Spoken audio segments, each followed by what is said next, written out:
কি গো, শুনছো? আমাদের ছেলে অঞ্জনের তো এবার বিয়ে দেবার সময় হয়েছে। কিছু কি ভাবছো? ও তো এখন পড়াশোনা করছে, ওর বিয়ের ব্যাপারে এত তাড়াহুড়ো করছো কেন? কি বলছো? ও আর কত পড়াশোনা করবে? এবার তো জমিতে ফসল ফলাবার দায়িত্ব ওকেই নিতে হবে, বলো।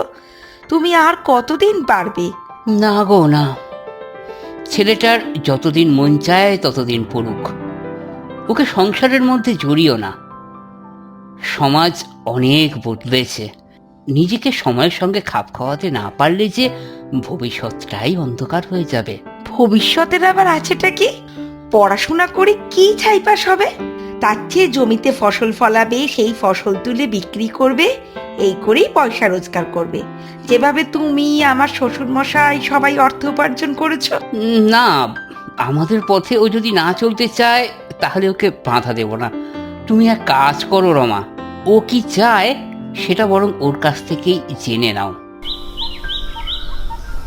হ্যাঁ রে অঞ্জন, তোর মা বলছিল এবার তোকে বিয়ে থা দিয়ে সংসারী করে তুলবে। তোর মতামত কি? যদি হ্যাঁ বলিস তাহলে আমরা মেয়ে দেখা শুরু করব। না বাবা, আমি আরও পড়তে চাই। সবে তো গ্র্যাজুয়েশন কমপ্লিট করলাম, এরপর মাস্টার্স করব, তারপর একটা স্কুলে চাকরি নিয়ে ছেলেদের পড়াবো, এই আমার স্বপ্ন। কিন্তু আমি আর তোর পড়াশোনার খরচ চালাতে পারছি না। আবার আমি এটাও চাই না যে তোর পড়াশোনা বন্ধ হোক। তাই ভাবছি গ্রামের পূব দিকে আমাদের যে ছোট্ট জমিটা আছে ওটা বিক্রি করে দেবো। তোমাদের কি বাপ বেটায় মাথা খারাপ হয়ে গেছে? জমি বিক্রি করে পড়াশোনা করবে?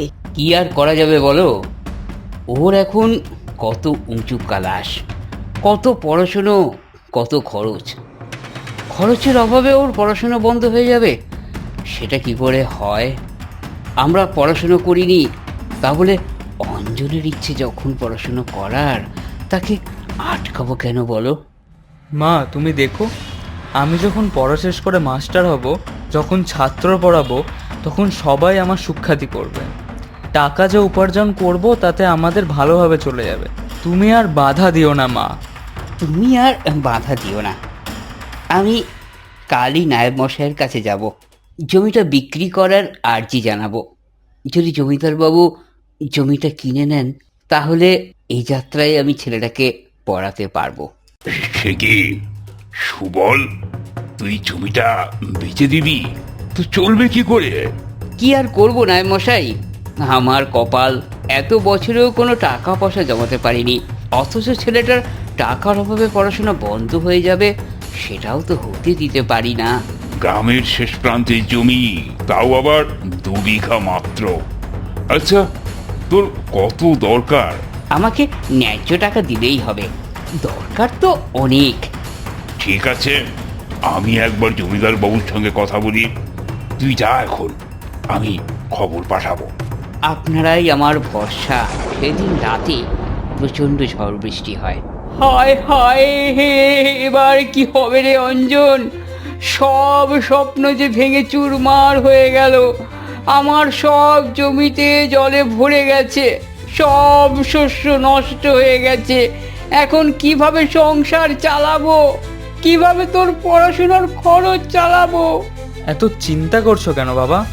আমি তো আছি, আমাকে তোমরা এত বড় করেছো, এবার তো তোমাদের চিন্তা দূর করার জন্য আমাকে ভাবতে দাও। কথা দিচ্ছি বাবা, তোমার চিন্তা আমি দূর করবই, আর উচ্চ শিক্ষাও আমি চালিয়ে যাব। এরপর অঞ্জন সারাদিন মাঠে কাজ করে আর রাতে পড়াশোনা চালিয়ে যায়। দেখতে দেখতে পরীক্ষার সময় চলে আসে। বাবা, কাল আমার পরীক্ষা, এ কদিন তো আর মাঠে যেতে পারবো না। তুমি একটু মাঠে যাবে? না না, তোমাকে কিচ্ছু করতে হবে না, আমি হারানকে সব বলে দিয়েছি, ওই কাজ করবে। তুমি শুধু দাঁড়িয়ে একটু তদারকি করবে। হ্যাঁ হ্যাঁ হ্যাঁ বাবা, খুব যেতে পারবো। এসব এখন তো তুই আমাকে কোনো কাজই করতে দিস না, এটুকু করলে বরং আমার ভালোই লাগবে। তোকে কোনো চিন্তা করতে হবে না, তুই শুধু ভালো করে পরীক্ষাটা দে। অঞ্জন সকাল হতেই শহরের পথে রওনা দেয়। আজ তার ইউনিভার্সিটিতে পরীক্ষা। এদিকে হারান, ওই ওই ওই দিকটা আর একটু মাটি দিয়ে দে, বুঝলি? আর অঞ্জন, অঞ্জন ওই যে কীটনাশক ওই যে কিনে দিয়ে গেছে, তুই জমিতে একটু দিয়ে দে, বুঝলি? হ্যাঁ, এইভাবে দিনগুলো বেশ ভালোই কাটে। সেদিন ছিল অঞ্জনের শেষ পরীক্ষা। সকালে যথারীতি সে শহরের পথে পা বাড়ায়। এদিকে সুবলও জমিতে তদারকি করতে বেরিয়ে পড়ে। হারান রে, আজ কাজ শেষ হলে সন্ধেবেলায় আমাদের বাড়ি আসিস। অঞ্জন সন্ধেবেলায় বাড়ি ফিরবে, ওর আজই পরীক্ষা শেষ। তুই সেই সময় এসে তোর রোজগারের টাকাটা নিয়ে যাস। ঠিক আছে বাবু, আপনার ছেলে রঞ্জনের জবাব নেই, খুব ভালো ছেলে। উহু, বড্ড বড্ড যন্ত্রণা হচ্ছে রে মুখে। বাবু, বাবু, শরীরটা খুব খারাপ লাগছে। ও, দম বন্ধ হয়ে যাচ্ছে। বাবু।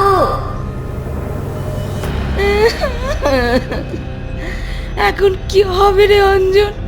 তোর বাবা কি আর কোনোদিনও সুস্থ হতে পারবে? না মা, চিন্তা করো না, বাবার অনেক বেশি বিপদ হতে পারত। ডাক্তার বলেছে মাইনর হার্ট অ্যাটাক। ঠিক সময় হারান যদি ডাক্তারবাবুর কাছে না নিয়ে যেত, তাহলে বাবাকে হয়তো আমরা আর ফিরে পেতাম না। বাবার এখন প্রয়োজন সম্পূর্ণ বিশ্রাম আর ওষুধ। আমি সব ওষুধ কিনে দিয়েছি, তুমি সময় মতো খাইয়ে দিও, দেখবে বাবা কদিনের মধ্যে সুস্থ হয়ে উঠবে। বাবা অঞ্জন, তুই আমাদের লক্ষ্মী ছেলে। লক্ষ্মী ছেলে?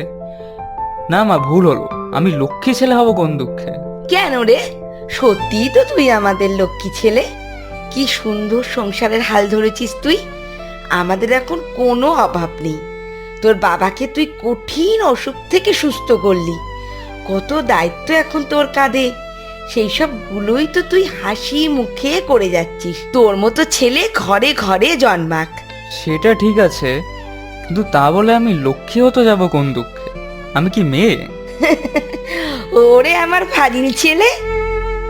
কি কথা হচ্ছে মায়ের বেটায়? আমার কাছে একটা সুখবর আছে। কি গো? কি গো বাবা? অঞ্জন সরকারি চাকরি পেয়েছে আমাদের শহরের কলেজে। ও এখন শিক্ষক।